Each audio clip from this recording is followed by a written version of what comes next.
여러분 안녕하십니까? 뉴스가 있는 저녁 편상옥입니다.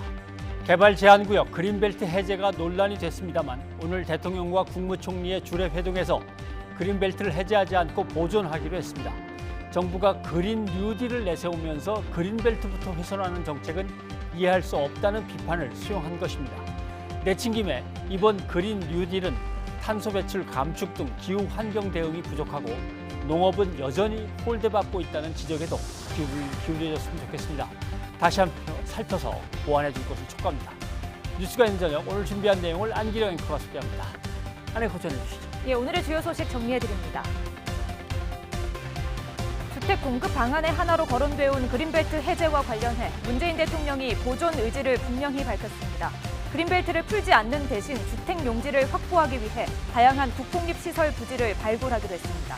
그린벨트 보존으로 가닥을 잡은 부동산 대책 짚어보겠습니다. 김태년 더불어민주당 원내대표가 국회 교섭단체 대표 연설에서 국회와 청와대, 정부 부처 모두 세종시로 이전해야 한다고 말했습니다.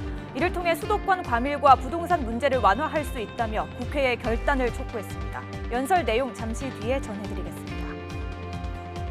수돗물 유충 사태가 확산 조짐을 보이고 있습니다. 인천 서구에서 시작된 유충 발견 신고가 수백 건을 넘었고 경기도와 서울에서도 관련 신고가 접수됐습니다. 취재 기자와 자세히 알아보겠습니다.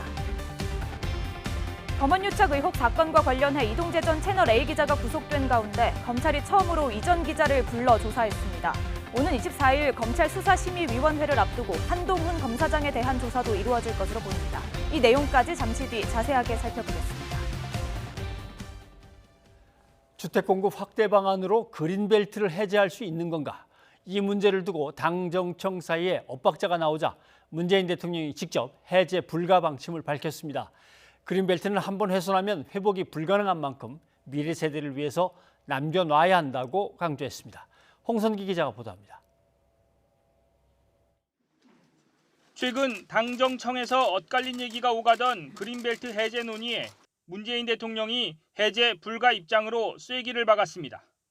문 대통령은 정세균 국무총리와 주택 공급 확대 방안을 논의하면서 그린벨트 해제는 대책에서 제외했습니다. 그린벨트는 미래 세대를 위해 해제하지 않고 계속 보존해 나가기로 결정한 겁니다. 총리실 관계자는 그린벨트는 훼손 시 회복이 불가능하다는 점과 주택 공급 실효성에 대한 의문, 그리고 토지 수용비가 또 다른 투기 요인으로 작용할 수 있다는 점을 고려한 것이라고 설명했습니다. 주택 공급 대책이 오히려 투기꾼의 먹이가 돼서는 안 된다는 정부 기조가 담겼다는 설명입니다.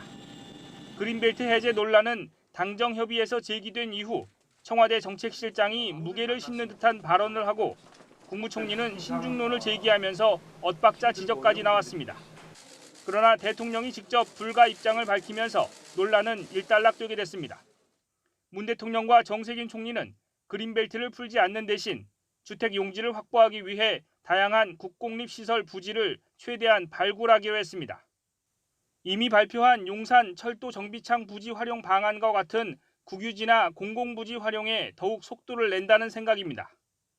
또 태릉 골프장 부지를 활용하는 방안도 관계 부처와 지방자치단체가 계속 논의하기로 했습니다. YTN 홍선기입니다. 정부는 그린벨트를 보존하는 대신 다른 방안을 통해 수도권의 주택 공급을 늘리기로 했습니다. 특히 서울시 노원구에 있는 국가 소유의 태릉 골프장 부지에 택지로 공급하는 방안도 검토되고 있습니다. 다음 주에 정부의 주택 공급 대책이 발표될 예정입니다. 백종규 기자가 보도합니다. 정부가 서울 강남권 개발 제한 구역을 해제해 주택 공급을 늘리겠다는 계획을 검토하자 일대 중개업소에는 투자 문의가 잇따랐습니다. 요 근래 신문 오늘 같이 자꾸 나오니까 좀 실행나. 결국 투기 심리를 부추겨 주변 부동산 가격만 올려놨다는 비판이 제기됐습니다. 반대 여론이 거세게 일자 총리에 이어 대통령까지 직접 나서 그린벨트 해제는 아니라고 선을 그었습니다. 하지만 당장 선택할 수 있는 다른 카드는 많지 않습니다. 우선 서울에 있는 공공기관 부지를 모아 주택을 지을 수 있는 땅을 마련해야 하지만 당장 용산 정비창처럼 8천 가구 정도의 아파트를 지을 수 있는 넓은 땅을 찾는 일은 쉽지 않습니다. 따라서 정비창 부지의 개발 밀도를 늘려 2만 가구를 공급하자는 주장도 나오는데 주거 여건상 현실성이 부족하다는 게 국토부의 입장입니다. 그나마 중요도가 떨어지는 군 시설인 태릉 골프장 등을 활용하는 방안이 부처 사이 협의가 진행된다면 대책에 오를 가능성이 큽니다. 여기에 역세권 재건축과 재개발 사업 규제를 풀고 용적률을 높여 고밀 주거 지역을 만드는 방법 역시 거론되고 있습니다. 또 3기 신도시 용적률을 높이는 방법도 역시 대책에 담길 수도 있습니다. 공급 확대 방안의 경우에 단기간 협의점을 찾기도 쉽지 않고 전문적인 효과라든가 부작용 검토 없이 발표돼서는 실질적으로 실행하지 못하는 그냥 이슈에 그칠 가능성이 많습니다. 정부는 활용 가능한 모든 수단을 동원해 주택 공급 방안을 찾아 다음 주에 대책을 발표할 예정이지만 당장 실수요자가 만족할 만한 대안을 내놓기는 쉽지 않아 보입니다. YTN 백종규입니다. 결국 그린벨트 해제 논의는 없던 일로 결론이 났지만 당정청의 오락가락 부동산 정책을 놓고 논란이 작지 않습니다. 저마다 섣부른 발언으로 해제 가능성을 띄운 탓에 시장의 혼란만 키웠다는 지적입니다. 송재인 기자가 보도합니다. 민주당과 정부는 부동산 대책 발표 전부터 공급책의 하나로 그린벨트 해제를 염두에 두고 있었습니다. 본격적인 논의에 착수한 건 지난 15일 70 대책 발표 뒤 처음으로 열린 당정 협의회서입니다. 그린벨트를 해제하는 방안에 대해서도 좀 이제 그런 것들까지 포함을 해서 또 그러면 용적률이 있을 수가 있고. 그린벨트 해제 카드가 테이블 위로 올라오자마자 국토교통부 1차관도 진지한 검토를 예고하며 판을 키웠습니다. 도시 주변 그린벨트의 활용 가능성 여부 등 지금까지 검토되지 않았던 다양한 이슈에 대해서도 진지하게 논의를 해나갈 것입니다. 여기에 김상조 청와대 정책실장이 이미 당정 간 협의를 통해 의견을 정리한 사안이라고 밝히며 논의는 급물살을 탔습니다. 당정청의 의견이 모두 그린벨트를 푸는 쪽으로 무게가 실린 겁니다. 그거는 이미 정부가 이미 당정관을 통해서 의견을 정리를 했습니다. 그게 관련된 어떤 논란을 풀어가는 것이 정부의 역할이지. 하지만 민주당 대선 주자들이 줄줄이 그린벨트 해제에 반대 입장을 내며 여권 안에서 본격적으로 엇박자가 나왔고 그린벨트를 손대는 것은 극도로 신중해야 한다. 그린벨트 논쟁을 먼저 하는 것은 현명하지도 않고 책임 있는 조사도 아닙니다. 아마 사상 최대 로또가 될 것이고요. 이게 아니고 투기 투자 자산으로 전환될 가능성이 100%입니다. 결국 문재인 대통령의 해제 불가 방침으로 당정청의 오락가락 논의는 열흘 만에 일단락됐습니다. 당정청 내 교통 정리가 안 되는 사이 서울 내곡동 일대 등 그린벨트 해제 유력 후보지의 집값은 이미 들썩였습니다. 정부 여당은 이미 부동산 시장에 잘못된 신호를 보내 혼란을 키운 적이 여러 차례 있었는데 정책 불신을 키우는 일이 여전히 반복되고 있습니다. YTN 송재인입니다. 25만 1천이 거주하는 세종시로 수도는 결국 세종시에 약속합니다. 국회 분원을 설치하고 행정자치부와 미래창조과학부를 이전하여 행정부 중심도시 기능을 강화하겠습니다.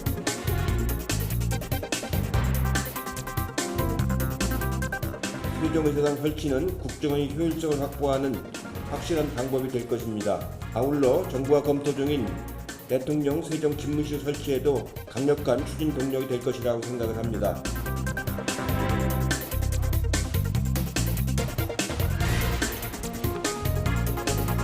여러 가지 대책 중에서 핵심 중의 핵심은 국회의사당의 세종 이전일 것입니다. 세종시에 국회의사당을 옮기는 것 빨리 시작돼야 한다고 생각합니다. 길거리 국장 카톡과장을 줄이려면 국회가 통째로 세종시로 이전해야 합니다. 아울러 더 적극적인 논의를 통해 청와대와 정부 부처도 모두 이전해야 합니다.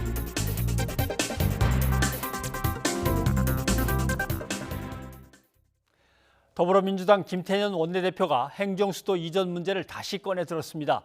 김태년 원내대표는 교섭단체 대표연설에서 정부는 물론이고 청와대, 국회, 부처를 모두 세종시로 옮겨서 행정수도 이전을 완성하자고 제안했습니다. 미래통합당의 김종인 비상대책위원장은 이미 수도의 이전은 위헌 결정이 난 사안이라고 반박했습니다. 이승배 기자입니다. 행정수도 이전은 지난 2004년 노무현 정부 시절 추진됐습니다. 수도를 옮기는 문제를 두고 논란이 불거졌고 헌법재판소는 위헌으로 판단했습니다. 관습법에 어긋난다는 것이 핵심이었습니다. 우리나라의 수도가 서울인 것은 우리 헌법상 관습 헌법으로 정립된 사항이며 여기에는 아무런 사정의 변화도 없다고 할 것이므로 이를 폐지하기 위해서는 반드시 헌법 개정의 절차에 의하여야만 한다. 행정수도 이전에 제동이 걸리면서 행정중심 복합도시로 축소해 일부 중앙행정기관만 이전했는데 문재인 대통령은 이 문제를 대선 공약으로 내세우며 다시 불을 댕겼습니다. 정치 행정수도의 세종시 이전도 개헌안 준비 과정에서 국민의 의사를 물어 찬성이 높을 경우 개헌 내용에 포함시킬 것입니다. 집권 4년차 더불어민주당 김태년 원내대표는 교섭단체 대표연설에서 행정수도 이전 이슈를 다시 꺼내들었습니다. 청와대를 포함해서 국회 그리고 정부 부처까지 모두 세종시로 옮기자고 제안한 겁니다. 이를 통해 국가 균형 발전뿐만 아니라 서울 수도권 과밀화로 인한 부동산 문제까지 해결할 수 있다고 강조했습니다. 길거리 국장, 카톡 과장을 줄이려면 국회가 통째로 세종시로 이전해야 합니다. 아울러 더 적극적인 논의를 통해 청와대와 정부 부처도 모두 이전해야 합니다. 하지만 미래통합당 김종인 비상대책위원장은 이미 위헌으로 결론이 난 일이라고 일축했습니다. 헌법재판소 판결문에 의해서 그렇게 할 수 없다는 것이 이미 결정이 됐는데 이제 와서 헌법재판소 판결을 뒤집을 수는 없는 거 아니에요?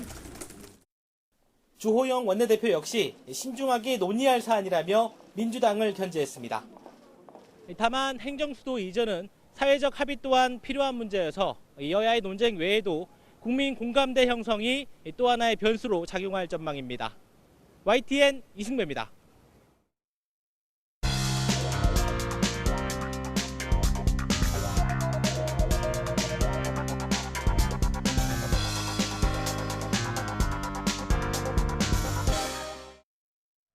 부동산 공급 확대를 위한 그린벨트 해제를 놓고 찬반 여론이 뜨거웠습니다. 결국 문 대통령이 그린벨트를 보존하기로 하면서 정리가 됐습니다. 그린벨트 해제 논란 그리고 부동산 대책 최백은 교수와 함께 얘기를 나눠보죠. 어서 오십시오. 네, 안녕하세요. 대통령과 국무총리의 주례 회동에서 이제 결정이 났다. 이제 보도는 이렇게 됐습니다만은 뭐 대통령의 의중이 충분히 많이 반영됐을 거라고 보고 대통령이 그렇게 결심한 배경을 한번 유출해 봤으면 좋겠습니다. 지금 이 사태를 방치를 하게 되면요. 사실 지난 6월 17일 날 대책의 핵심이요.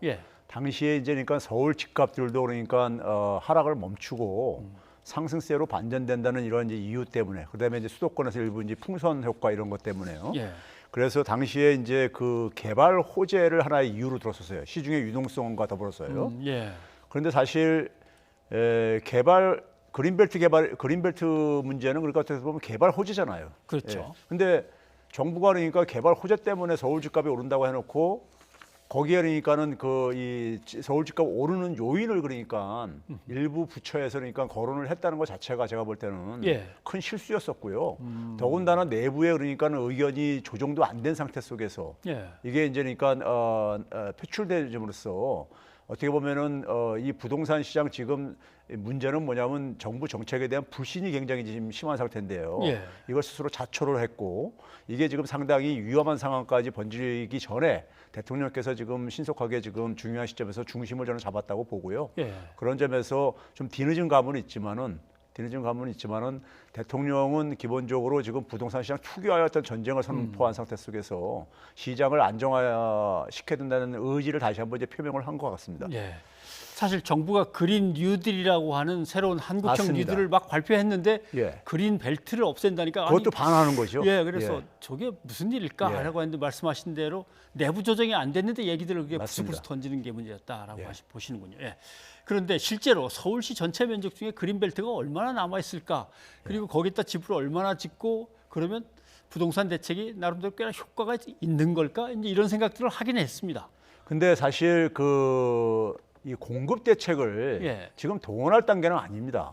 정부의 지금 대책의 지금 핵심은 기본적으로 그러니까 다주택자들의 주택의 그 매물을 좀 시장에다가 좀 내놓겠다고 유도를 하겠다는 거거든요. 그렇죠. 예. 그런데 거기다가 개발 호재를 하게 되면은 다주택자들이 오히려 그러니까 주택 가격이 오를 걸 예상을 해가지고 오히려 그러니까 내놓는 것을 오히려 그러니까 주저하게 만들 수도 있기 때문에요. 예. 그리고 이제 이 그린벨트를 풀어가지고 사실 그러니까 주택 시장을 저는 안정화시킨 경우는 없다고 보고 있기 때문에요. 예. 그리고 이 그린벨트의 면적은 그러니까 서울의 전체 면적이 한 25% 정도 된다 그래요. 25, 예. 한 150만 평방킬로미터 정도예요. 그리고 이제 대부분 이제 그러니까는 이렇게 있다 하더라도 개발할 수 있는 곳은 굉장히 제한적인 곳에 있고요. 강남 쪽이라든가 그다음에 이제 김포 쪽이 이제 일부 하고요. 그런데 저는 그린벨트를 아까 이제 그러니까 최근에 그러니까 정부가 7월 14일 날 국민 보고대까지 하면서 한국판 뉴딜을 지금 말씀하셨듯이 했단 말이에요. 예. 거기 한 축이 그린 뉴딜이에요. 그린 뉴딜하고 그린벨트 개발하고 이거는 어울리지 않는 한 쌍이죠. 예. 그런 점에서 그러니까는 부동산 대책으로 효과도 없을 뿐만 아니라 더군다나 정부의 그러니까 주요한 지금 정책하고도 지금 상충되는 것을 일부에서 거론했다는 것 자체가 예. 상당히 저는 신중하지 못한 하나의 이 발언이라고 생각합니다. YTN이 실제로 이제 국민 여론조사를 해봤을 때도 반대가 60, 찬성이 한 27 정도 나왔을 때 60대 27 정도. 확실히 국민 여론도 그린벨트를 어떻게 마구 훼손하느냐, 아껴둬야지라는 예. 의견인 것 같습니다. 예, 그러니까 기본적으로 되게 국민 여론들은 되게 이제 공급 대책을 유주택자들은 되게 선호하는 경향이 있거든요. 예. 그럼에도 불구하고 한 60% 이상이니까는 반대했다는 이유는 결국은 뭐냐면 삶의 질도 그러니까 굉장히 중요하다고 보고 있는 것이고요. 예. 그런 국민들의 정서라든가 이런 거를 외면하고 일부에서 그러니까는 기재부를 중심으로 해가지고 그걸 검토를 했다는 거 저는 발상 자체가 굉장히 문제가 있다고 봅니다. 그 옆에서 이렇게 지켜보면 자기 부처에 크게 이렇게 압박이 안 되는 정책적으로 가는 것 같습니다. 예를 들면 기재부 하면은 뭐 환경, 그린벨트는 뭐 상관 있나요? 뭐 재정만 안 들어가면 자기네는 한숨 더 넣는 거니까 뭐 이런 식으로 생각을 하나. 그래서 뭔가 이 행정 공무원들이 자기 입장에서만 정책을 추진하는 그런 게 좀 문제가 있고 이걸 빨리 컨트롤 해야겠다 이런 생각이 이제 들더라고요. 맞습니다. 기본적으로 이제 이 부동산 시장 대책에 있어서 그동안에 이제 국토부 같은 경우는 가능한 한 이제 이 대출 억제라든가 소위 이제 다주택자들의 투기 억제 이런 것들에 초점을 맞췄다면은 기재부는 계속해서 이제 그 공급 쪽에다 초점을 맞췄어요. 개발과 공급 쪽이에요. 그 이유는 결국 뭐냐면은 경기를 이제 아무래도 선의로 해석한다 하더라도 경기를 이제 그러니까는 신경을 쓴다는 걸로 해석할 수 있는데요. 사실 근데 부동산 경기를 부양을 통해 가지고 경기 부양이라는 것은 저는 제가 볼 때는 단기적으로 효과가 있을지 몰라도요. 일정 정도. 근데 부동산 건설 경기 부양 효과는요. 박근혜 정부 때 이미 있잖아요. 경제 정책 전체적으로는 그러니까 오히려 부작용이 더 많은 걸로 나타났어요. 쉽게 얘기해서 뭐냐면 부동산 경기 부양하게 되면요. 가계부채가 따라서 증가할 수밖에 없습니다. 오늘도 이제 지금 뭐냐면은 그 국제금융협회에서 올해 1분기 기준으로 가계부채가 우리나라가 39개 국가 중에서 1등이다. 이런 말이 나온단 말이에요. 그게 이제 그걸 주도하는 게 최근에 주도하는 것이 주택담보대출이에요. 그러면 결국은 그 가계부채가 1% 증가할 때 GDP를 끌어올리느냐? 아닙니다. 마이너스로 바뀌어 있습니다, 지금요. 근데 그렇다면 기재부에서 그러니까 뭘 위해서 이걸 하는 거냐? 기껏 해봤자 그러니까 건설업자들이라든가 소위 그러니까 이 로또 분양으로 혜택을 볼 수 있는 사람, 소수에 대한 정책인 것인데 이건 기재부가 제가 볼 때는 방향을 잘못 정책이 본 거라고 보고 있고요. 그러면 그린벨트는 이제 놔둔다고 치면 그건 이제 제껴놓고 다른 방법을 뭔가라도 마련해서 그럼 주택 공급을 조금이라도 늘려가면서 또 다주택자를 규제해야 되는 거 아닌가라고 할 때 다른 방법은 뭐가 있습니까? 우리가 뭐 이제 지금 나오는 얘기가요. 사실은 근데 이제 먼저 다주택자들이 집을 내놓게 하는 거하고요. 개발을 병행으로 추진하게 되면요. 그러면 다주택자들이 집을 내놓는데 사실은 장애물로 작용합니다. 일정하게는요. 그래서 정책의 초점을 그러니까는 잠깐만 혼동을 주지 말고 정책의 초점을 그러니까 가장 중요한 목표에다 먼저 설정을 해야 됩니다. 그걸로 일부 그러니까 부작용이 있다 하더라도 정책의 가장 중요한 우선순위가 뭐냐 이걸 해야 되는 것이고요. 그리고 나서 이제 그러니까는 부족한 공급에 대해서는 어차피 공급이라는 것은요 시간이 굉장히 걸립니다. 한번 그러니까 개발 발표를 하더라도 그게 분양되기까지는 상당한 시간이 걸릴 수밖에 없잖아요.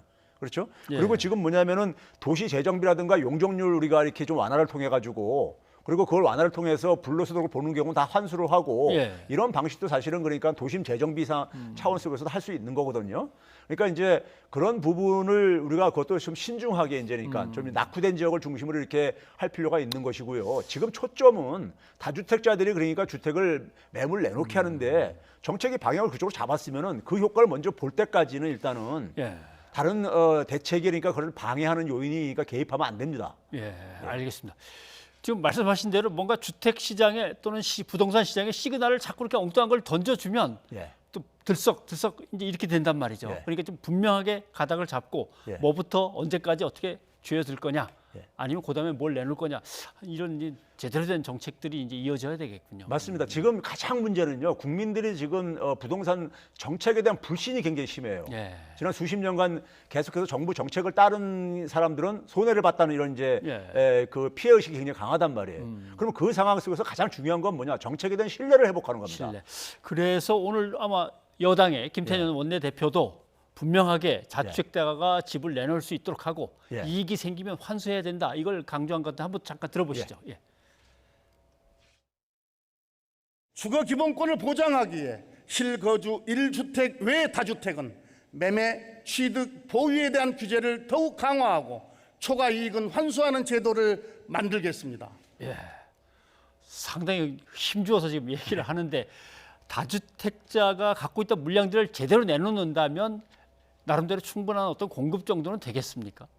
아니 일단은 뭐냐면은 우리가 가격? 무주택자가 예. 주택을 마련하려 하더라도요. 예. 지금 제가 계산해 보니까요. 임금 근로자의 평균 월급 있잖아요. 예. 평균 월급을 가지고 한 푼도 안 쓰더라도요. 예. 25.4년을 그러니까 저축을 해야 돼요. 한 푼도 안 써도. 그게 이제 소위 말해서 85평방 제곱미터, 32평형 소위 말해서요. 이건 이제 이제 서울의 중위 아파트를 마련하기 위해서는 25년 이상을 그러니까 지금 저축을 해야 됩니다. 한 예. 푼도 안 쓰고요. 그럼 주택 가격이 너무 높다 이겁니다. 예, 주택 가격이 너무 높으면은 이걸 좀 그러니까 지금 너무 많이 올라가 있기 때문에 이걸 좀 하향 안정화시키는 것이 불가피한 상태입니다. 예. 그럼 결국은 뭐냐면 주택 시장에 공급이 매물이 많이 나오면은 주택 가격도 그러니까 우리가 하락을 유도할 수 있고 동시에 뭐냐면은 주택 시장에 그러니까 실수요자들한테 예. 공급도 그러니까 해줄 수 있다는 점에서는 가장 제가 볼 땐 좋은 대책인 거죠. 예. 알겠습니다. 김태년 원내대표는 예. 다들 떠납시다. 서울을. 지금 뭐 서울은 일단 다들 몰려들고 여기가 제일 공급이 안 돼서 문제라면 서울을 일단 좀 비우고 국토 균형 발전을 한번 솔선수범해보자라고 아마 국회에서 강조를 한 것 같은데 이 방안은 어떻게 보십니까? 저는 일단 원칙과 명분에 있어서는요. 예. 상당히 저는 긍정적인 부분이 있다고 봐요. 우리가 이제 수도권이 너무 과밀됐다는 건 너무 다들 이제 인정을 하잖아요. 그렇죠. 단지 이제 이걸 추진하려면 정치적인 어쨌든 간에 좀 타협도 필요하고 국민들 공감대 형성도 좀 필요한 거잖아요. 예. 그래서 저는 이제 이런 이제 행정부서 이동뿐만 아니라 저는 서울대 같은 국립대를 그러니까 지방 이전 예. 이런 것들이 그러니까 저는 필요하다고 보고 있고요. 그리고 이제 사실 그 공무원들이 잘들 아시겠지만은 세종시하고 이렇게 나눠져 있다 보니까요. 예. 굉장히 효율성에서 굉장히 문제가 있는 것도 많아요. 그렇죠. 예. 예. 그래서 이제 이것을 어쨌든 간에 좀 이제 통합시키는 것은 저는 불가피한데 여기에 대해서 만약에 야당도 만약에 이 필요성을 인정을 한다면은 아까 이제 김종인 위원장이 이제 그러니까 유연 소지를 얘기하고 그랬는데 네. 그 유연 소지 부분을 이제 해결하는 방향으로 좀 이제 협력을 해주면 되는 것이고요. 예. 만약에 뭐 그게 아니라 아예 원천적으로 반대한다면은 거기에 대한 뭐가 대안을 제시한다든가 수도권 과밀 문제를 어떻게 해결할 것인가 이런 좀 이제 접근법이 나왔으면 좋겠습니다. 네. 뭐 개헌 논의가 될 때 함께 묶어서 좀 얘기할 수도 맞습니다. 있겠죠. 뭐. 예. 알겠습니다. 최 교수님 고맙습니다. 네, 감사합니다.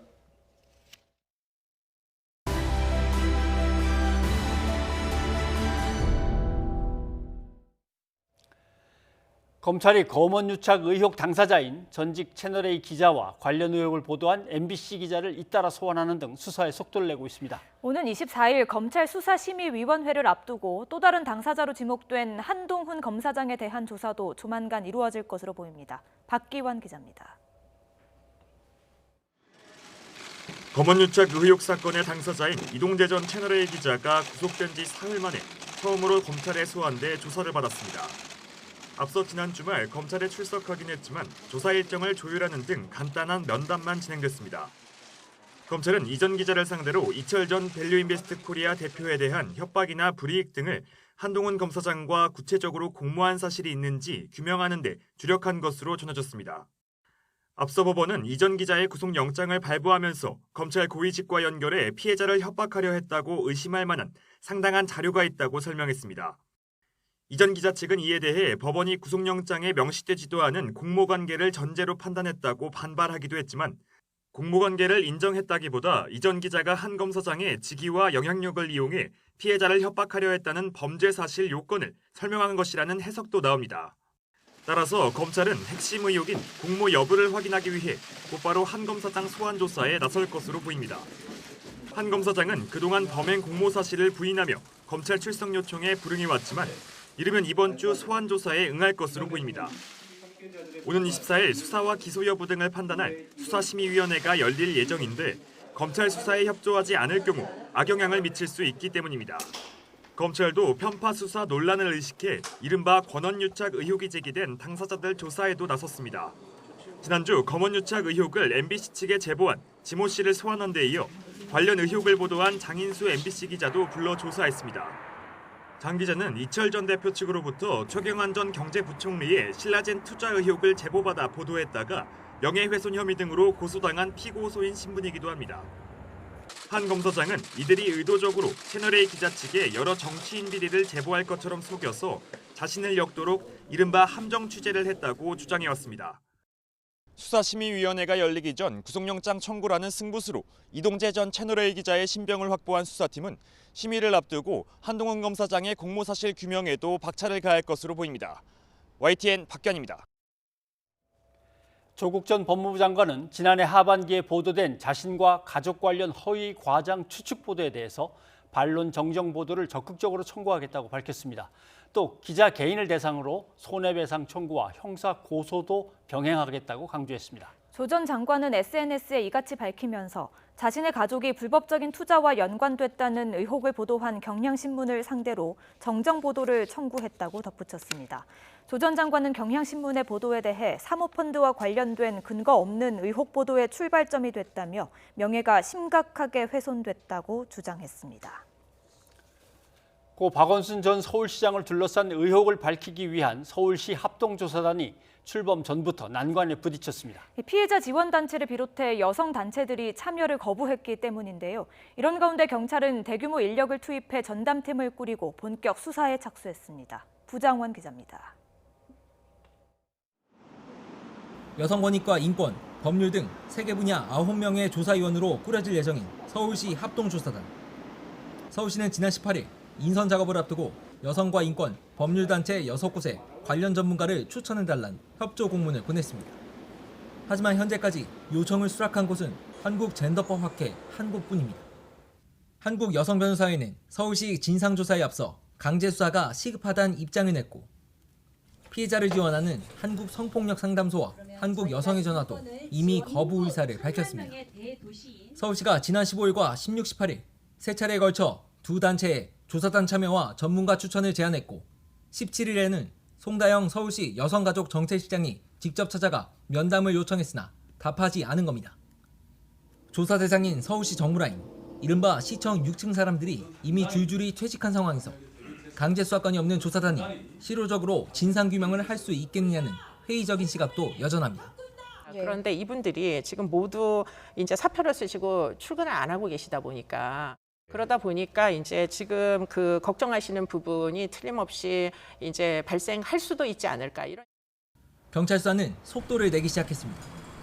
대규모 인력을 투입해 박원순 수사전담 태스크포스를 꾸린 경찰은 첫 회의를 열고 수사 방향과 범위 등을 논의했습니다. 공식적인 수사 범위는 서울시의 성추행 묵인방조 의혹과 사자 명예훼손, 고소인에 대한 2차 가해 사건 등 3가지. 성추행 의혹 사건 수사는 당사자인 박 전 시장이 숨진 만큼 공소권 없음으로 끝날 예정이지만 성추행 의혹과 묵인 방조 의혹이 완전히 별개 사건이 아닌 만큼 수사 과정에서 성추행 관련 조사도 함께 이뤄질 수 있을 것이란 예상도 나옵니다. YTN 부장원입니다. 김창룡 경찰청장 후보자에 대한 인사청문회가 열렸습니다. 그런데 청장 후보 인사청문회가 아니라 박원순 청문회를 방불케 했습니다. 김 후보자는 박 시장이 숨졌기 때문에 의혹을 확인할 수사 권한이 없다는 입장을 밝혔습니다. 또 고소 사실 유출의 진원지도 경찰은 아니라고 분명히 했습니다. 우철희 기자입니다. 김창룡 경찰청장 후보자 인사청문회는 시작부터 여야 할 것 없이 고 박원순 서울시장 의혹 관련 질의가 집중됐습니다. 더불어민주당은 박 시장의 죽음으로 수사가 종결되는 건 우려스럽다며 철저한 진상규명을 위한 경찰의 역할을 주문했습니다. 김 후보자는 재판을 청구할 수 있는 공소권이 없어졌다는 점에서 성추행 의혹에 대한 직접 조사의 한계를 인정했습니다. 일률적으로 사망한 사건이라고 해서 공소권 없음으로 수사를 종결한다면 피해 구제의 한계가 있다. 최종적으로 경찰의 수사 내용이 실체적 진실에 부합하는지를 여부를 공적으로 확인할 수 있는 절차를 거칠 수 없다. 다만 경찰이 맡은 2차 피해와 성추행 방조 혐의 수사는 최선을 다하겠다고 밝혔습니다. 박 시장 성추행 의혹을 낱낱이 밝혀내겠다고 날을 세웠던 미래통합당은 고소사실 유출 경위부터 파고들었습니다. 경찰이 흘렸을 가능성이 크다는 통합당 의원들의 지적에 김 후보자는 사실이 아니라고 극구 부인했습니다. 수많은 경찰 조직을 거쳐서 올라가게 돼 있습니다. 경찰에서 유출되지 않았다고 말씀하셨는데 확실합니까? 현재까지 유출된 정황은 확인되지 않은 걸로 알고 있습니다. 김 후보자는 청와대 보고는 법과 통상적 절차에 따라 이루어졌다며 경찰의 불법 유출이 확인되면 책임지겠다고 배수의 진을 쳤습니다. 경찰이 만약에 유출이 됐다는 게 나오면 저는 경찰청장이 직을 걸고 경찰의 잘못이 있으면은 그에 상응하는 조치와 책임을 지도록 하겠습니다.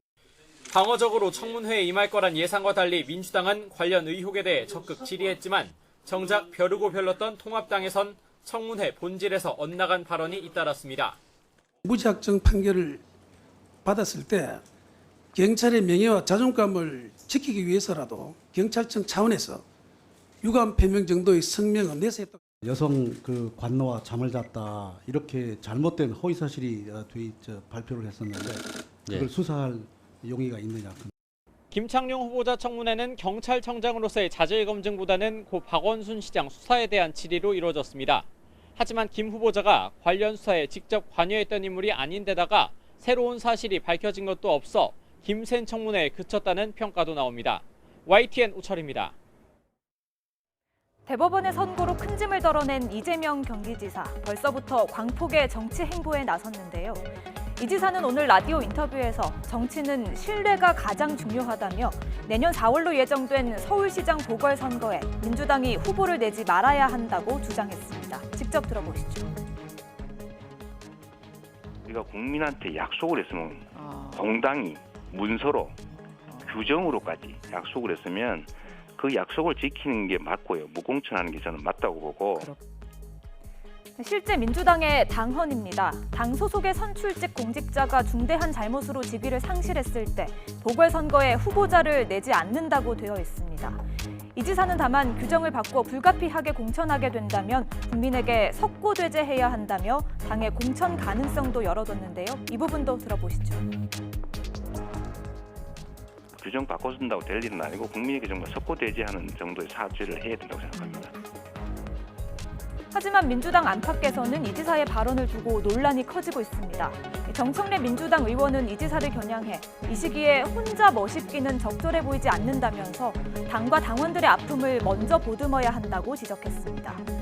김두관 민주당 의원 역시 그런 식이라면 통합당은 지난 대선에서 후보를 내지 말았어야 한다면서 정당은 잘했든 못했든 선거에서 유권자의 심판을 받아야 한다고 강조했는데요.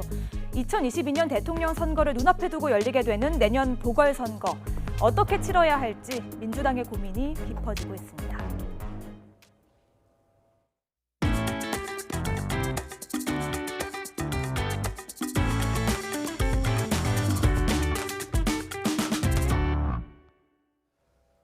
고 최숙현 선수의 마지막 메시지, 그 사람들의 죄를 밝혀달라였습니다. 죄를 밝히기 위해서 국회 청문회가 모레 열립니다. 관련 증인 참고인만 42명을 호출했는데 정작 가혹행위 당사자로 지목된 핵심 증인 3인방은 불참할 것으로 보입니다. 조은지 기자입니다. 지난 6일 국회 긴급 현안 질의, 부르지도 않았는데 나온 경주시청 3인방은 이구동성 폭행을 전면 부인하며 불난 집에 기름을 부었습니다. 너무 충격적이고 너무 가슴 아픈 일이라고 생각합니다. 폭행을 하신 적이 없다는 말씀이시죠? 예. 폭행을 하신 적이 있으세요, 없으세요? 없습니다. 최숙현 선수나 아니면 지금 피해자들한테? 없습니다.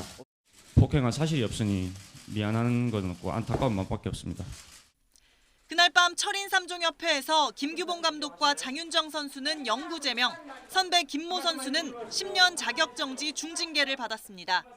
이후 추가 폭로가 이어졌고 끔찍한 폭행 녹음 파일이 공개된 운동 처방사 안모 씨는 구속, 선배 김 선수는 뒤늦게 폭행을 시인하며 최 선수 납골당을 찾아 눈물로 사과했습니다. 시시각각 돌변하는 상황, 그래서 수요일 국회 청문회에 시선 집중입니다. 하지만 핵심 증인 3인방이 빠진 맹탕 질의가 될 가능성이 큽니다. 구속된 안 씨는 우울증 등 극심한 스트레스를 이유로 진단서를 첨부한 불출석 사유서를 내겠다고 전해왔습니다. 김 감독과 장 선수는 아직 출석 요구서를 받지 않았고 통화 연결도 안 됐는데 의도적인 잠수라는 시각입니다. 해문 부재여가지고 기가 안 됐고 저희가 휴대전화랑 계속 연락했는데 연락이 안 닿은 상태이긴 합니다. 그나마 폭행을 인정한 남자 선배 김 선수는 청문회 당일 고인의 부모와 동료 앞에서 양심 선언을 할 것으로 기대됩니다. 문체위는 핵심 증인 3인방을 국회에 부르려고 동행 명령서 발부까지 검토하고 있는데 내일 김규봉 감독의 구속영장 실질 심사 결과도 중요한 변수가 될 전망입니다. YTN 조은지입니다. 제주에서 여중생 3명이 또래 여학생을 집단 폭행하는 사건이 발생했습니다. 이 폭행 영상이 SNS에 올라와 2차 피해까지 우려되고 있는데요. 학교 조사와 별개로 경찰이 수사에 나섰습니다. 보도에 고재형 기자입니다. 여중생 3명이 또래 여중생 1명을 무릎 꿇린 채 뺨을 때리고 머리채를 붙잡습니다. 집단 폭행 사건이 발생한 건 지난 토요일 밤. 중학교 1학년인 피해자와 같은 학교 1학년과 3학년, 다른 학교 1학년인 가해자는 서로 어울려 지내는 사이로 의견 충돌로 사건이 발생한 것으로 학교 조사 결과 알려졌습니다. 이번 사건으로 피해자는 얼굴과 머리 등을 다쳐 병원에 입원했습니다. 학교는 가해 학생 3명에게 출석 정지와 피해자에 대한 보복과 협박 등을 금지했습니다. 여중생 폭행 사건은 처음 소셜 네트워크 서비스에 폭행 동영상이 올라오며 알려졌습니다. 현재는 해당 영상이 모두 삭제된 상태지만 가해자와 피해자에 대한 많은 댓글들이 달리면서 2차 피해까지 우려되는 상황입니다. 제주도 교육청은 사건 발생에 대해 유감을 표하면서도 현안 조사에 한계가 있음을 인정했습니다. 학생들이 하는 진술만을 바탕으로 해서 사안을 파악해야 되는 그런 어려움이 있습니다. 경찰에서 사안의 핵심 내용에 대해서 자잘못을 확실하게 밝힐 수 있을 것이라고 생각을 합니다. 경찰은 피해자와 가해자 모두 어린 학생임을 고려해 조심히 원인과 피해를 조사하고 폭행 영상 건도 수사할 계획입니다. 이번 폭행 사건으로 평소 알고 지내던 사이가 이제는 가해자와 피해자로 나뉘어 서로 씻지 못할 상처만 남기게 됐습니다. YTN 고재영입니다.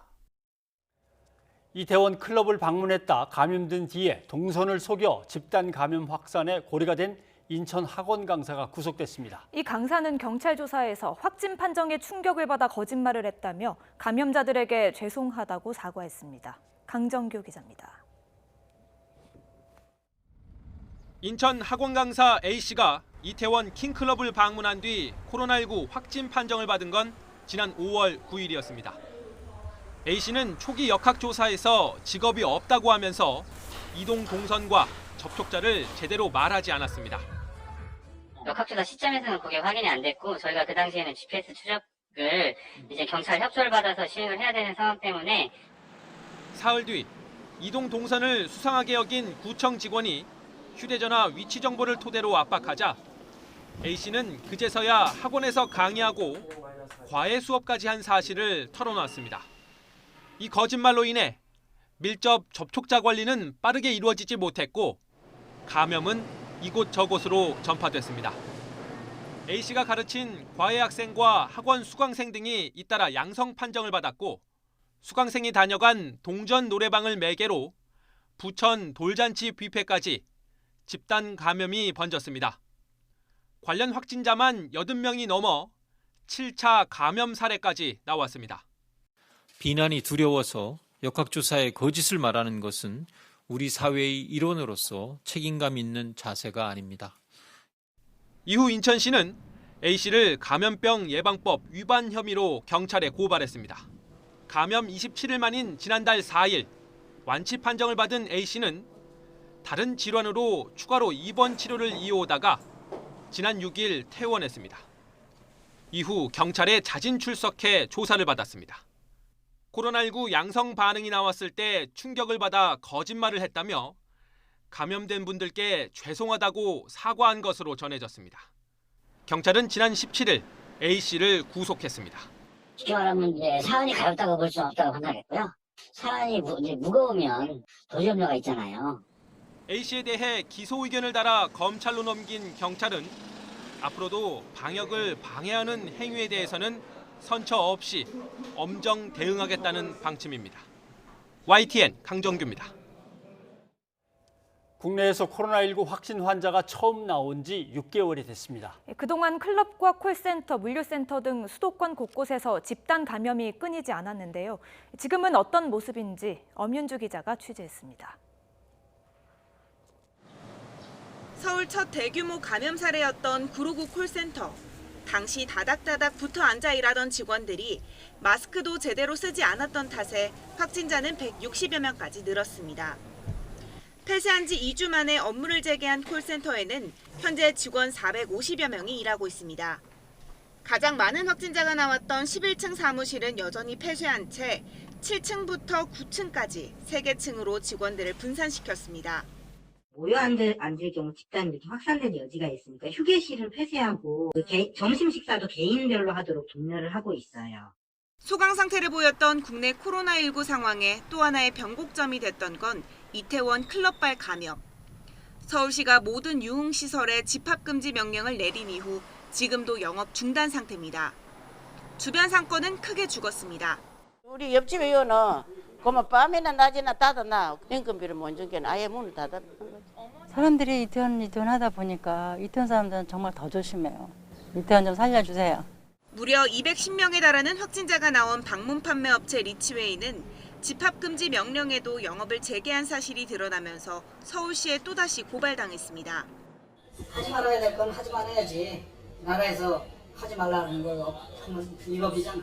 서로들 이렇게 어려운 시국에 서로를 협조하고 도와주고 그래야지. 우리 영업 못하게 해요. 그런데 우리는 그럴 권리가 없잖아. 소규모 집단 감염 사례가 이어졌던 관악구 왕성교회는 지난 12일 폐쇄 명령이 해제됐지만 전면 온라인 예배로만 진행하고 있습니다. 사람도 안 와요. 다 그냥 온라인으로만 하는 거예요? 예, 오늘 교회가 아무것도 안 한다는 건 사실 알 뿐이지. 6개월이 흐른 지금도 수십 명대로 이어지고 있는 신규 확진자 수. 장기화 국면으로 들어선 코로나19 사태 속에 방역당국은 방심이 집단 감염으로 이어졌던 기억을 잊지 말아달라고 거듭 당부하고 있습니다. YTN 엄연주입니다. 인천에서 시작한 수돗물 유축 논란이 경기도 파주, 서울, 충북, 청주까지 확대되면서 불안이 커지고 있습니다. 현장 상황을 취재기자와 자세히 알아보도록 하겠습니다.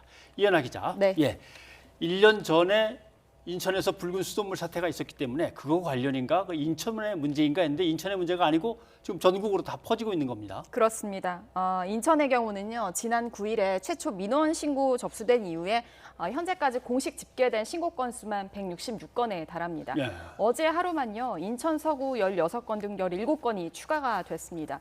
기존의 유충 진원지로 지목이 됐던 인천 서구의 공촌 정수장에서 수돗물을 공급받는 지역 중심으로 확산세가 빠른데요.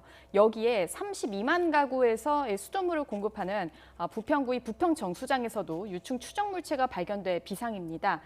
수돗물 유충 민원 신고는 인천뿐 아니라 말씀하신 대로 전국으로 확대가 되고 있는데요. 그래픽을 보면 어제 서울 중구의 아파트 욕실에서 유충을 발견됐다는 신고 접수가 있었고요. 부산에서도 지난 14일부터 어제까지 유충 관련 민원 모두 11건이 접수가 됐습니다.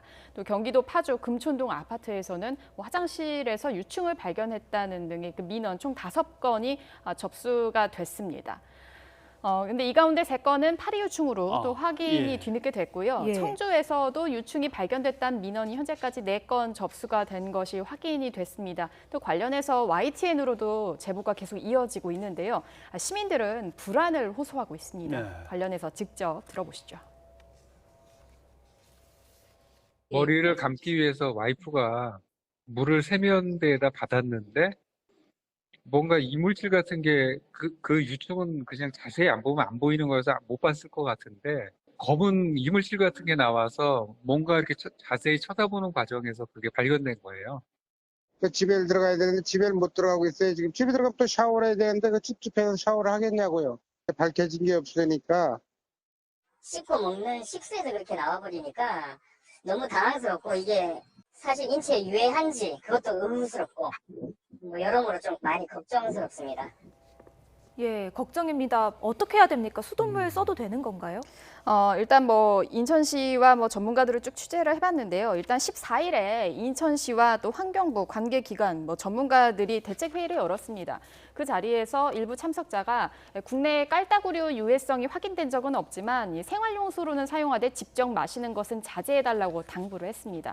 또 인천 상수도 사업본부 측도 유충이 발견된 물은 마시지 말라고 밝혔습니다. 관련해서 들어보시겠습니다. 유충이 발견된 물은 음용을 자제해 주시기 바라고요. 만약에 음용수가 필요하시면 저희가 미추홀 찬물이나 이런 걸 급수차나 이런 걸 지원해 드리고 있습니다.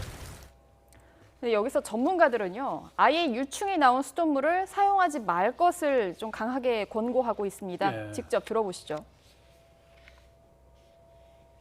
수질 기준 60개 항목, 여기 기준에 따르면 뭐 벌레가 그러니까 나왔거나 뭐 유충이 나왔다 그래서 못 먹거나 못 사용한다 이런 기준은 없어요. 수돗물의 어떤 신뢰라든가 정부나 지자체의 입장 뭐 이런 것들을 고민을 한다면 마셔서는 절대 안 되고 그 피해 지역에 있는 특히 그 면역력이 약한 노약자라든가 이런 분들한테는 그 수돗물로 씻어서도 안 된다고 저는 생각합니다.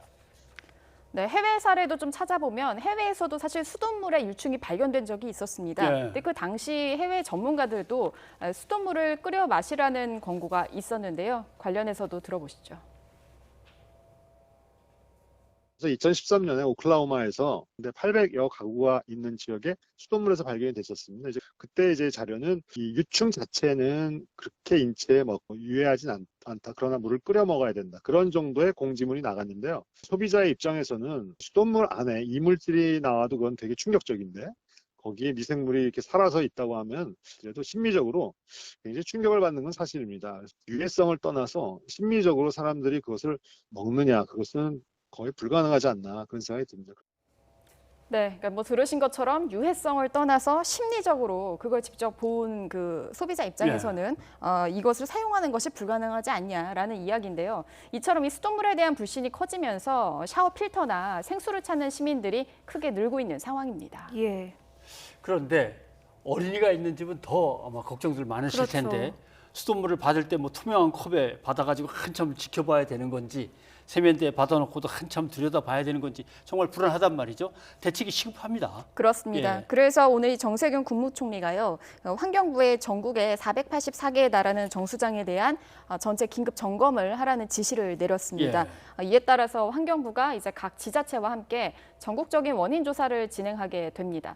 현재까지는 이 정수장에서 유충이 발견된 사례가 인천뿐인 만큼 다른 지역의 경우는 이제 아파트 저수조나 가정 물탱크 등의 유충이 유입됐을 가능성이 큰 것으로 전문가들은 보고 있습니다.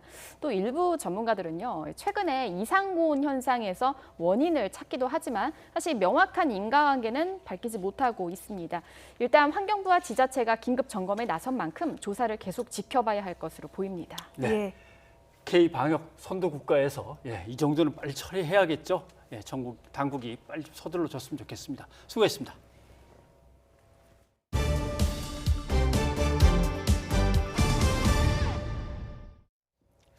문재인 대통령은 시중에 풀린 풍부한 유동자금이 부동산이 아닌 생산적인 투자로 흘러가도록 해야 한다면서 주식시장 활성화를 강조했습니다. 곧 발표되는 금융세제 개편안에 대해서도 주식시장을 튼튼히 하는 데에 초점을 맞춰야 한다고 말했습니다. 차정윤 기자입니다. 코로나19 경제 위기 극복을 위한 세계 각국이 돈을 풀고 있는 가운데 우리나라도 시중의 유동성이 3,000조 원을 넘었습니다. 문재인 대통령은 넘치는 자금이 기업과 가계로 흘러들 수 있도록 노력해야 한다고 말했습니다. 치솟는 집값을 잡기 위해서라도 유동자금이 부동산이 아닌 생산적인 부문에 모여야 한다는 판단입니다. 정부는 넘치는 유동자금이 부동산과 같은 비생산적인 부분이 아니라 건전하고 생산적인 투자에 유입될 수 있도록 모든 정책적 수단을 강구해야 합니다. 문 대통령은 한국판 뉴딜 사업을 민간 자본의 매력적인 투자처로 들었습니다. 민간 자금이 참여하는 뉴딜 펀드를 구성해 막대한 유동 자금을 뉴딜 사업에 투자하면 이익도 함께 나눌 수 있다는 겁니다.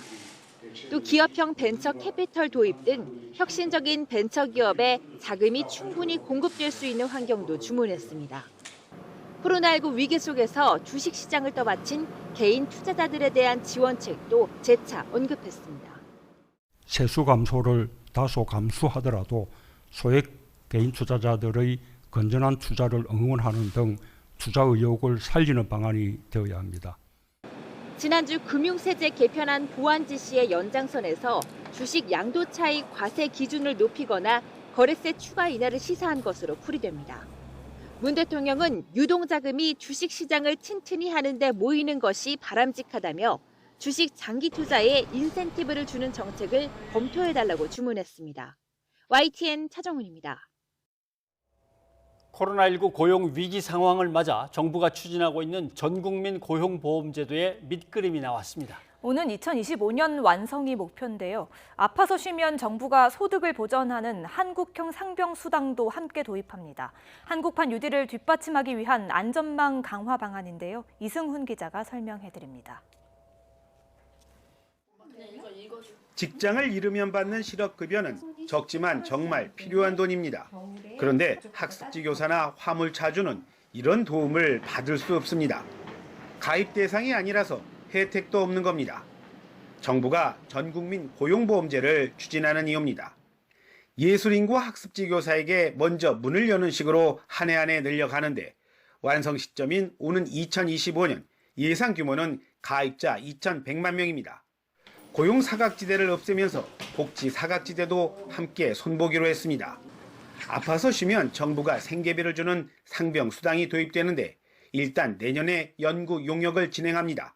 또 기초생활보장을 위한 기준 중위소득 산정 방식도 개편에 들어갑니다.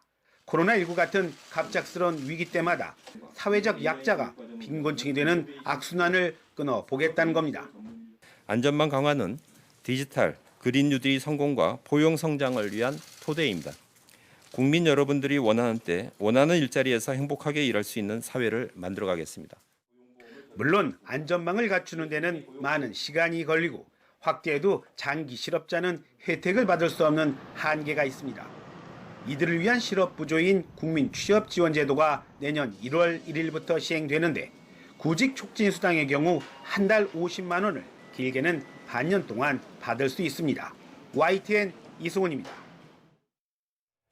국제결제은행 BIS가 한국의 민간 부채가 너무 빨리 커지고 있다라고 걱정했던 2달 전에 나왔던 기사입니다. 정확히 읽자면 부채의 규모가 4위가 아니라 증가 속도가 세계 4위라는 얘기가 되겠습니다. 자, 그다음 걸 보시죠. 그런데 이제 규모는 얼마나 될까? 한국의 가계부채 규모만 본다면 GDP 대비로 95.5%입니다. 43개국 중에 7위를 했습니다. 다음은 오늘 보도된 기사를 한번 보시겠습니다. GDP 대비 7위였는데 오늘 보도된 걸 보면 GDP 대비 가계부채는 39개국 중에 드디어 1위로 올라섰습니다. 앞에서는 43개국을 조사했는데 뒤에 것은 왜 39개국만 조사했나?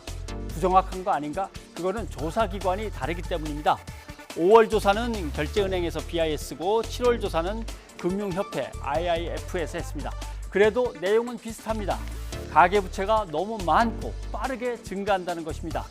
GDP 대비 가계부채의 비율, 이것은 75% 정도까지는 경제 활력에 도움이 됩니다. 그러나 그 이상 넘어가면 국가 경제에 서서히 부담이 되기 시작합니다. 우리는 보신 대로 95.5%에서 97.9% 한참 높습니다. 다른 나라들을 볼까요? 우리가 1위인데 97.9죠. 영국은 2위인데 84.4로 쑥 내려옵니다. 홍콩 82.5, 미국은 75, 태국은 70, 말레이시아 68 등등입니다. 그러니까 2, 3, 4위와 우리의 차이가 너무 큽니다. 이것은 가계부채를 우리가 제대로 관리 못하고 있다는 겁니다. 그러면 도대체 무엇이 문제인가 정리를 해보겠습니다. 가계들이 빌린 돈은 좋은 투자가 아닌 어떻게든 가계를 유지해 보려는 또는 먹고 살려는 생존형 대출이어서 생산성이 없습니다. 가계가 파산하면 드디어 국가 경제가 충격을 받기 시작합니다. 그리고 요새 늘어나는 가계 대출은 거의 다 주택담보대출입니다. 그러니까 빨리 부동산 가격을 잡아야만 하는 것입니다. 변상욱의 앵커 리포트였습니다. 주한미군 감축설이 미국에서 또 제기됐습니다. 미 정부는 이에 대해 시인도 부인도 하지 않는 모습인데요. 감축이 현실화한다면 적지 않은 부담으로 작용할 것으로 보입니다. 김문경 기자입니다. 주한미군 감축안을 백악관에 제시했다는 언론 보도에 대해 미 국방부는 재배치 문제는 일상적 검토 사안이라고 답했습니다. 감축이 아닌 재배치란 표현을 사용한 겁니다. 재배치라는 표현이 안보 전략으로 규정된 건 지난 2000년 부시 행정부 때로 해외 주둔 미군을 유연하게 배치해 신속 대응 능력을 확보하겠다는 구상입니다. 이후 해외 미군 기지 통폐합 등의 조치가 이어졌지만 순환 근무를 유지한 주한미군 숫자에는 큰 변화가 없었습니다. 하지만 트럼프 대통령의 최근 발언을 보면 과거 재배치 구상이 지금은 감축을 포함하는 것일 수 있다는 분석도 나옵니다. We are ending the era of endless wars. In its place is a renewed, clear-eyed focus on defending America's vital interests. 우리 국방부는 감축이나 재배치란 말 대신 규모 조정으로 표현하며 한미 간의 의제에 오르지 않을 것임을 내비쳤습니다. 한미 국방장관 회의를 전화회담으로 개최하는 방향에 대해서 긴밀히 협의 중에 있는 걸로 알고 있습니다. 다만 여기에서 주한미군 규모 조정 문제는 논의되지 않는 걸로 제가 알고 있습니다. 하지만 미국이 주한미군 감축안을 실제 본격화할 경우가 문제입니다. 전시작전권 전환 조건, 즉 주한미군 일부 공백에 따른 안보 비용이 늘어나면서 전작권 전환 일정도 차질을 빚을 수 있기 때문입니다. 이 때문에 주한미군 감축 논란이 방위비 분담금을 우회하는 압박 카드가 아니냐는 관측도 제기됩니다. 특히 미국이 주요 동맹인 북대서양 조약기구 나토의 방위비 문제를 따지며 미군 감축을 제시한 만큼 주한미군 감축 논란을 외면할 게 아니라 주의 깊게 봐야 한다는 지적이 나오고 있습니다. YTN 김문경입니다. 존 볼턴 전 백악관 국가안보보좌관은 트럼프 행정부가 주한미군 감축 움직임을 보이는 것과 관련해 주한미군 감축은 독재 국가들의 잘못된 메시지를 주는 것이라고 지적했습니다. 볼턴 전 보좌관은 자신의 SNS를 통해 주한미군의 철수나 감축은 미국의 나약함을 세계에 알리는 것이라는 월스트리트 저널의 사설을 소개하며 이같이 경고했습니다. 또 주한미군에 대해 북한 방어라는 주요 목표뿐 아니라 미국의 안보 이익을 수호하고 중국의 위협으로부터 미국의 동맹국들을 보호한다는 점에서 의미가 있다고 강조했습니다. 문재인 대통령은 야당이 박지원 국정원장 후보자를 적과 내통한 사람이라고 표현한 것에 대해서 매우 부적절한 발언이라고 비판했습니다. 강민석 청와대 대변인은 문 대통령이 아무리 야당이라도 어떻게 그렇게 말할 수 있느냐고 했다고 전했습니다. 앞서 미래통합당 주호영 원내대표는 어제 이승만 전 대통령 추모식에 참석한 이후 박 후보자는 적과 내통하는 사람으로 국정원장 후보자로 내정된 것 자체가 잘못이라고 주장하며 논란이 일고 있습니다. 코로나19 확산으로 인해 지난 3월 중단됐던 미국 비자 발급이 오늘부터 재개됐습니다. 유학생들은 안도하면서도 여전한 미국의 코로나19 상황에 우려하는 모습도 보였습니다. 장하영 기자가 취재했습니다. 지난 3월 20일 코로나19로 인해 문을 닫았던 주한 미국 대사관이 넉 달 만에 문을 열고 정규 비자 발급 업무를 시작했습니다. 비이민 비자 가운데 가장 일반적인 학생 비자인 F와 연구 실습 위주 학생 비자인 M, 방문 연구원을 비롯한 교환 방문 비자인 J가 일부 풀렸습니다. 당장 다음 달부터 수업을 들어야 하는 유학생과 방문 연구원들이 가장 먼저 대사관을 찾았습니다. 보통 9월에 시작하는 가을 학기가 코로나19로 인해 앞당겨졌기 때문입니다. 사실 못 갈 거라 생각하고 준비를 많이 안 하고 있었는데 이제 한 2주 남다 보니까 상당히 촉박해서 어디 학교에 물어봐도 확신을 할 수 없다. 이제 개학은 다가오는데 저의 미래는 알 수 없는 그런 상황이 계속되다 보니까 굉장히 불안했고요. 지난 넉 달 동안 미국 정부 방침이 오락가락하면서 유학할 학교의 요구 서류나 절차도 여러 차례 바뀌는 등 혼동이 이어졌습니다. 그나마 우편 배송으로 받던 I-20 학생 신분 자격 증명서를 온라인 출력으로 받을 수 있게 되며 시간이 단축된 점이 다행입니다. 미국 방문 예정자들은 우여곡절 끝에 비자를 받을 수 있게 돼 다행이라면서도 한편으로는 여전히 확산세가 잡히지 않고 있는 미국 내의 코로나19 상황이 걱정입니다. 당연히 걱정도 되는데 올해 좀 나갈 수 있는 좋은 기회가 있어가지고 올해 가급적 나가자라고 생각을 했었고 한국에서 하는 것처럼 좀 엄격하게 위생수칙을 지키면 거기서도 크게 다르지 않을 거라고 생각하고 있습니다. 학생들이 지내는 곳은 시골이고 청정지역이기 때문에 저희가 생활하듯이 일상생활 똑같이 합니다. 그래서 안전합니다라고 해도 자녀 문제이기 때문에 그것이 어머 그렇구나라고 이게 놓아지지가 않는 거죠. 이번 미국의 조치는 자국 대학 운영에 필수적인 외국인 유학생들을 위주로 한 것이어서 취업이나 주재원을 대상으로 한 비자는 대부분 여전히 제한된 상황입니다. YTN 장하영입니다. 일본 내 코로나19 신규 감염자는 한 달 전과 비교해서 지금은 10배 수준으로 늘었습니다. 지난 1차 확산 때와 마찬가지로 아베 내각의 뒤늦은 대응이 원인이라는 지적이 나오고 있습니다. 도쿄 이경아 특파원이 보도합니다.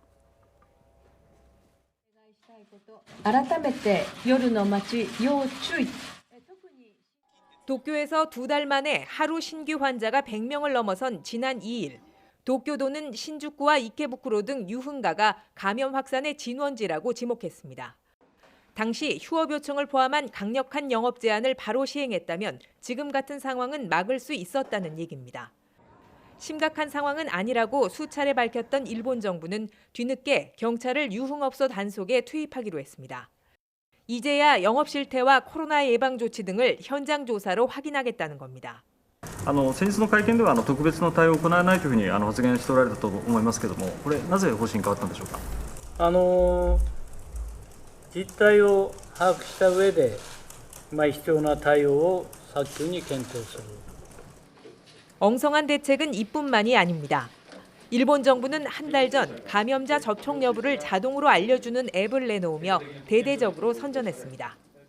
またこのアプリの利用者が増えるということが感染の拡大の防止にもつながっていくことが期待されるわけでありますので 전체 인구의 60%가 앱을 깔아야 효과가 있을 것으로 예상됐지만 현재 가입자는 10% 수준입니다. 또 잦은 고장과 함께 등록된 환자도 한 달간 19명에 불과해 사실상 무용지물이 됐습니다. 전국적인 논란이 된 여행 지원 캠페인의 여진도 이어지고 있습니다. 도쿄를 갑자기 대상에서 뺀 데 이어 젊은이와 노인, 단체는 여행을 피하라면서도 22일 시행이 코앞인데 구체적인 기준을 내놓지 않는 겁니다. 잇따른 실책 속에 일본 국민의 66%는 최근 여론조사에서 아베 총리가 코로나 대응에서 지도력을 발휘하지 못하고 있다고 평가했습니다. 도쿄에서 YTN 이경아입니다. 시청자 여러분의 의견 소개해드립니다. 네, 행정수도 이전 얘기가 나왔는데 9330님, 수도권으로 몰리면 몰릴수록 지방은 사라지고 있습니다. 국회든 정부기관이든 이전해야 됩니다. 이렇게 해주셨고요. 예, 그리고 코로나19 사태 6개월인데요. 유튜브에서 까만님, 방역에 힘쓰신 분들 감사드립니다 하셨습니다. 네, 2071님, 역학조사에 거짓 정보를 말하는 사람은 선처 없이 구상권까지, 그러니까 배상까지 청구를 해야 된다고 해주셨습니다. 예, 그리고 수돗물 유충 사태에 대해서 9330님, 국민들의 불신과 불만이 높습니다. 근본적인 대책을 찾아야 합니다 하셨습니다. 네, 여기까지 여러분의 의견 소개해드렸고요. 오늘은 권순관의 너에게 들려드리고 마치겠습니다. 네, 그럼 저희는 내일 다시 찾아뵙겠습니다. 여러분 고맙습니다.